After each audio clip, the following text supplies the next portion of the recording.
touch on something else. That is the issue of when you take personal responsibility for your own personal wealth. One of the things that blew me away about you is the fact that you actually went to study to be a PFA, personal financial advisor. What made you do it? We exist, Jody, in a narrative that may not understand where we come from.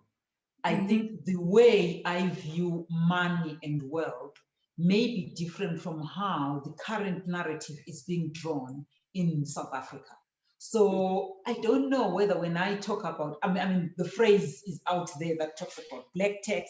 You've heard about that. When I'm saying, okay, I earn so much, but I take so much of my money to support my family. If my financial advisor in the mainstream may not necessarily understand that. So I wanted to understand the basic principles of wealth creation myself so that I manage my own wealth. It's tough because the current infrastructure in terms of investing may not necessarily sort of favor that kind of narrative that I'm developing. But I actually think we need to develop our own systems that appreciate that actually cattle, goats, and sheep is actually wealth. And how do we monetize that? How do I view my rural home and equate it at some point with the countryside, Oxfordshire in the UK? You know, it's my rural home, it's in the country, it's got goats and sheep and horses. So how do I equate that? I think I'm trying to develop a narrative that says wealth is interesting, but wealth starts from the vantage point where you are and grows from where you are.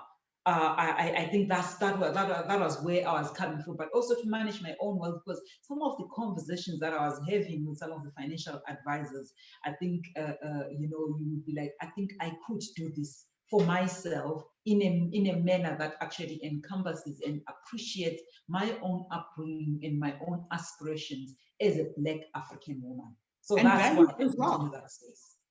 And values as well, because I also have come to realize that the traditional way of teaching financial advice does not necessarily align completely with my value system as a Black person. And I am prepared to sacrifice what would be considered wealth in my personal capacity for the greater good of my family, even if it's not supported by conventional thinking. So